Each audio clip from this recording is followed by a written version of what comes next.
ফিলিস্তিনের গাজায় ইসরায়েলের শুরু করা আগ্রাসন, ধ্বংসযজ্ঞ আর গণহত্যা চালানোর ১ বছর পূর্ণ হল আজ। আর এই ১ বছরে গাজায় ইসরায়েলি নারকীয়তায় প্রাণ হারিয়েছেন প্রায় ৪২,০০০ মানুষ, যার প্রায় অর্ধেকই শিশু। শুধু ব্যাপক প্রাণহানিই নয়, বলতে গেলে বোমা ফেলে গুড়িয়ে দেওয়া হয়েছে পুরো এলাকা। গাজা আজ মৃত্যুপুরী। ইসরায়েলের বর্বরতা শুধু এখানেই থেমে থাকেনি। সম্প্রতি হিজবুল্লাহকে দমনের নামে তারা চড়াও হয়েছে লেবাননে। শুধুমাত্র গত কয়েক সপ্তাহের হামলা প্রাণ কেড়ে নিয়েছে অন্তত ১,০০০ খানেক মানুষের। বিমান হামলার হাত থেকে রেহাই পাচ্ছে না হাসপাতাল, স্কুল, এমনকি মসজিদও। ইসরায়েলের এই বর্বর আগ্রাসন আর গণহত্যা বন্ধের দাবিতে বিশ্বজুড়ে প্রতিবাদ বিক্ষোভে সোচ্চার হয়েছেন ধর্মবর্ণ নির্বিশেষে অসংখ্য মানুষ। কিন্তু যে আরব বিশ্বের ব্যর্থতার জন্য আজ ফিলিস্তিনিদের এই দুর্দশা, সে আরব বিশ্ব আজ কতটা সরব। মাস চারেক আগে রাফা শরণার্থী শিবিরে ইসরায়েলের ভয়াবহ হামলার পর সৌদি আরব কেবল এক বিবৃতি দিয়েছিল। ফিলিস্তিনের অস্তিত্ব ইসরায়েলকে মেনে নিতে হবে, এমন এক বিবৃতি দিয়েই দায় সেরেছিল দেশটি। আর লেবাননে ইসরায়েলের ধ্বংসলীলা শুরু হওয়ার পর গত সপ্তাহে আরেকটি বিবৃতিতে গভীর উদ্বেগের কথাই কেবল জানিয়েছে দেশটি। তবে সৌদি আরব হয়তো নীরব দর্শকের ভূমিকায় নিত, যদি না তারা নিজেদের ভাবমূর্তির বিষয়টি ভাবত। একদিকে মুসলিম দেশগুলোর সংগঠন অর্গানাইজেশন অব ইসলামিক কোঅপারেশন বা ওআইসির সদর দপ্তর যেমন সৌদি আরবে, তেমনি প্রতিবছর লক্ষ লক্ষ মুসলিম হজ পালনের জন্য সেখানে যান। যে কারণে বিশ্লেষকরা মনে করছেন মধ্যপ্রাচ্য সহ বিশ্বব্যাপী নিজেদের ভাবমূর্তি ধরে রাখতেই ফিলিস্তিনিদের লড়াই থেকে পুরোপুরি মুখ ফিরিয়ে নিতে পারছে না দেশটি। তবে মধ্যপ্রাচ্যের অন্য দেশগুলো কিন্তু ভাবমূর্তি নষ্ট হওয়া নিয়ে মাথাও ঘামায়নি। হিজবুল্লাহ প্রধান হাসান নাসরাল্লাহকে হত্যার পর বর্তমানে গাজা ও লেবাননকে ঘিরে যে উত্তপ্ত পরিস্থিতির সৃষ্টি হয়েছে, এ বিষয়ে কিন্তু সংযুক্ত আরব আমিরাত একেবারে নিশ্চুপ। কাতার এবং বাহরাইনও মুখে কুলু পেতে বসে আছে। মিশরের president Abdul Fattah al CC বলেছিলেন, মিশর যে কোনো মূল্যে ওই অঞ্চলের স্থিতিশীলতা ও নিরাপত্তা নিশ্চিত করতে চায়। কিন্তু কার্যত কোনো উদ্যোগই নিতে দেখা যায়নি মিশরকে। এদিকে জর্ডানকে তো ইসরায়েলের দিকে ছোড়া ইরানের মিসাইল ভূপাতিত করতেই ব্যস্ত থাকতে দেখা গেছে। গত এপ্রিলেও ইসরায়েলকে ইরানের ড্রোন ও মিসাইল থেকে বাঁচানোর জন্য আমেরিকার ব্রিটেনের পাশাপাশি জর্ডানও ছিল দারুণ উৎসাহী। আপনার মনে নিশ্চয়ই প্রশ্ন যাচ্ছে, ইসরায়েলের এই বর্বর আগ্রাসন বন্ধে কেন সোচ্চার হচ্ছেন আরব দেশগুলো? এর কারণ খুঁজতে গেলে আমাদের অতীতের দিকে একটু ফিরে তাকাতে হবে। ইতিহাস বলে প্রাথমিকভাবে ইসলামিক বিজয়ের সময়কাল শুরু হয় ৭ম শতাব্দীতে। এই শতাব্দীর মাঝামাঝিতে উমাইয়া খিলাফত পর্তুগাল থেকে পাকিস্তান পর্যন্ত ইসলামিক সাম্রাজ্য বিস্তার করে। তৎকালীন বাইজেন্টাইন শাসিত অঞ্চল অধিগ্রহণের মাধ্যমে বিপুল ইহুদি ও খ্রিস্টান সম্প্রদায় উমাইয়া খিলাফতের শাসনে আসে। ৮৯ বছর ধরে তারা শাসন করে বিশাল ইসলামী সাম্রাজ্যকে। ইতিহাস অনুযায়ী এক পর্যায়ে উমাইয়া খিলাফতের অবসান ঘটে আব্বাসীয় বংশের হাতে। এই উমাইয়া এবং আব্বাসীয় খিলাফতের শাসন আমলে বাগদাদ, দামেস্ক এবং কায়রো শিক্ষা দীক্ষার কেন্দ্র হয়ে ওঠে। জ্ঞান বিজ্ঞানে মুসলিমরা ছাড়িয়ে যায় পশ্চিমাদের। মোদ্দা কথা, খিলাফতের ওই সময়কাল ছিল আরব বিশ্বের স্বর্ণযুগ। এমনকি ১৬ শতকে উসমানীয়দের একচ্ছত্র আধিপত্যও আরবদের জাতীয় ঐক্যকে দমাতে পারেনি। তবে অষ্টাদশ শতাব্দীতে এসে উসমানীয় সাম্রাজ্যের সূর্য স্তিমিত হতে থাকে। আরব বিশ্বে প্রবেশ করে ধর্মনিরপেক্ষতা এবং জাতীয়তাবাদের মতো অভিনব ইউরোপীয় ধারণাসমূহ। এ সময় আরব মুসলিম সম্প্রদায়ের মধ্যেও পরিবর্তন আসতে শুরু করে। ইউরোপীয় ধারণার সঙ্গে ইসলামিক সংহতিকে একত্রিত করতে নাহুদা তথা আরব জাগরণের মতো বিপ্লব সংঘটিত হয় এ সময়।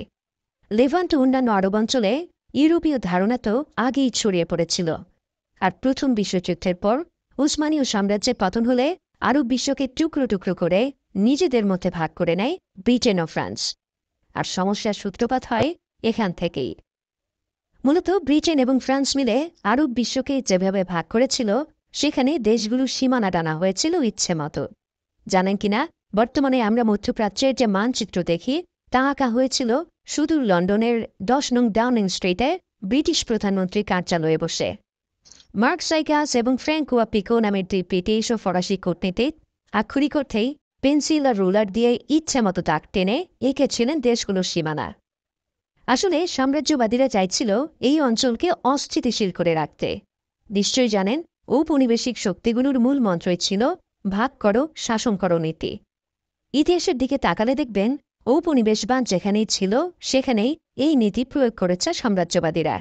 ফলে আরবদের মধ্যে চাপিয়ে দেওয়া সীমানা, বিভক্তি আর বিভাজনই তৈরি করেছে কেবল। আর এই বিভক্তির প্রমাণ মেলে প্রথম আরব ইসরায়েলি যুদ্ধে।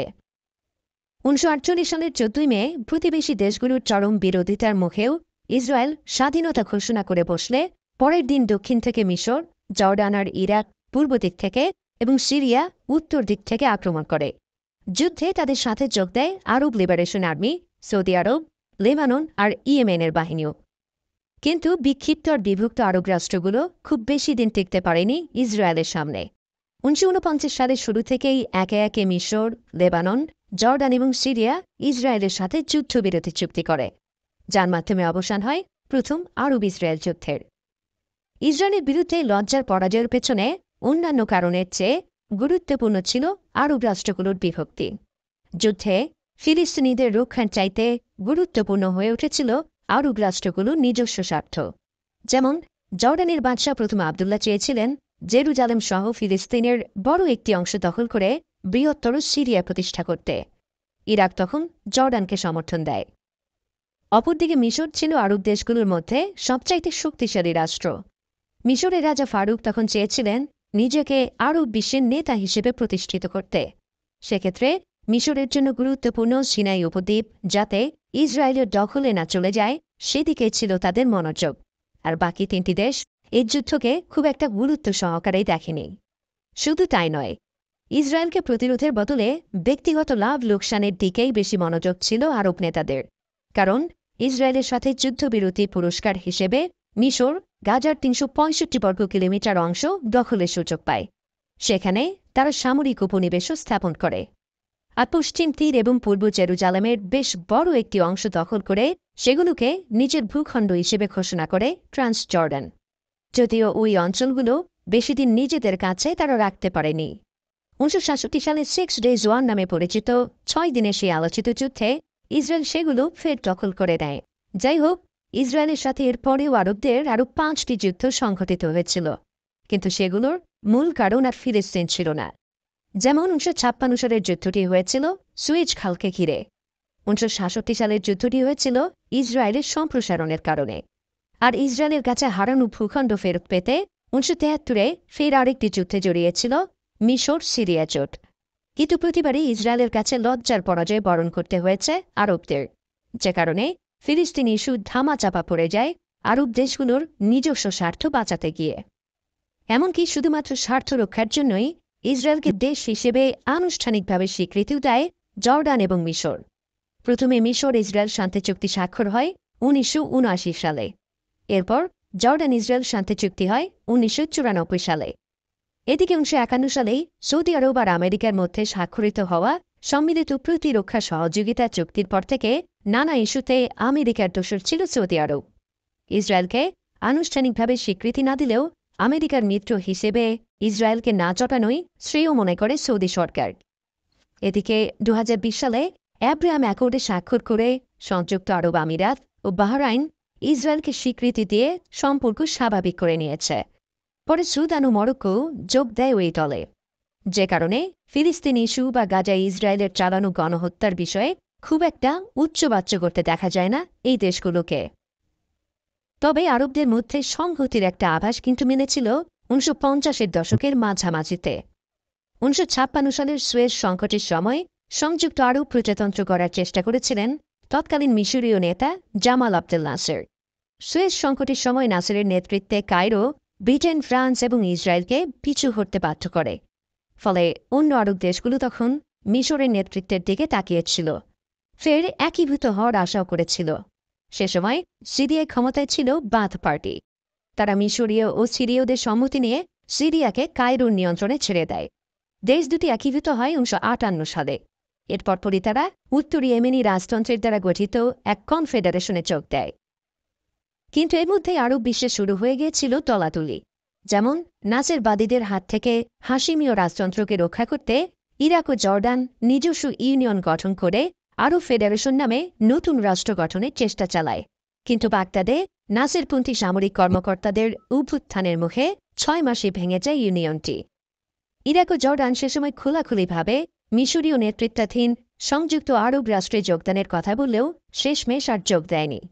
অন্যদিকে সিরিয়ার বাতিস্টরা নাসেরের নেতৃত্বে নিজেদের গৌণ ভূমিকা নিয়ে হতাশ হয়ে পড়ে। 1961 সালে এক অভ্যুত্থানের মাধ্যমে নাসেরের কাছ থেকে সিরিয়ার নিয়ন্ত্রণ ফিরিয়ে নেয় তারা। অন্যদিকে উত্তর ইয়েমেনও দীর্ঘ গৃহযুদ্ধে নিমজ্জিত হয়ে পড়ে। ফলে 1970-এর দশক নাগাদ প্যান আরাবিক মনোভাব অনেকটাই ঝিমিয়ে পড়ে। শেষে এই কথাটি বলতেই হয় যে আরবরা একটি রাষ্ট্রবিহীন জাতি হিসেবে স্বদেশের অনুসন্ধান করতে গিয়ে একত্রিত হয়েছিল। পরবর্তীতে ক্রমাগত ব্যর্থতায় 22টি আলাদা আলাদা দেশে বিভক্ত হয়ে এখন আরবরা জাতিবিহীন রাষ্ট্রে পরিণত হয়েছে।